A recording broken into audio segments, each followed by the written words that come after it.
L'info écho avec Capital. On commence ce flash par le chiffre du jour. Entre 80 et 100, c'est le nombre de véhicules blindés en Corse.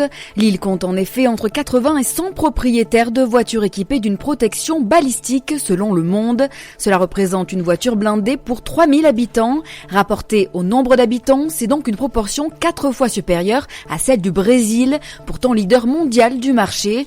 Il s'agit le plus souvent de personnes impliquées dans des affaires judiciaires, mais c'est aussi le cas de chefs d'entreprise.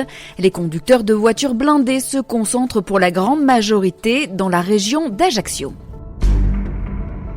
L'info pratique Capital concerne les produits laitiers, yaourts nature et aux fruits, crème, fromage blanc et fromage.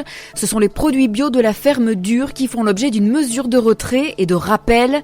En cause, l'infection avérée de cette personne par une même souche de Listeria. Le ministère des Solidarités et de la Santé a invité les personnes qui détiendraient les produits laitiers concernés à ne surtout pas les consommer et à les rapporter au point de vente où elles les ont achetés. L'ensemble de la production de la ferme Dure située dans le Bas-Rhin a elle été mise à l'arrêt.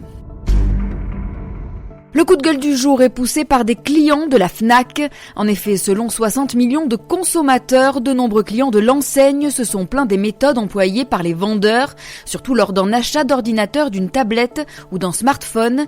Les commerciaux présenteraient une assurance comme une offre gratuite pour 1 mois en échange d'un remboursement de la somme de 30 €. Problème, ils oublient de préciser qu'elle engage le client pour 1 an passé ce délai d'1 mois gratuit. 60 millions de consommateurs dénoncent ces pratiques qu'ils jugent illégale. En effet, selon le code des assurances, les vendeurs sont obligés de présenter le contrat au client avant de valider toute transaction. Et on termine par l'incroyable découverte d'un ouvrier du BTP dans la Creuse. 14 000 pièces d'argent et de cuivre datant du début du XIIIe siècle ont en effet été trouvées par Roger Mutel. Selon France Bleu, cet ouvrier à la retraite a eu un coup de pelleteuse très chanceux alors qu'il réalisait des travaux dans une petite ferme dans un lieu dit de la Creuse. Bon nombre de ces pièces ont été frappées par Richard Cœur de Lion à Poitiers. Leur propriétaire était sans doute un riche marchand. Roger et son ami propriétaire de la ferme se partageront donc ce butin à la valeur inestimable.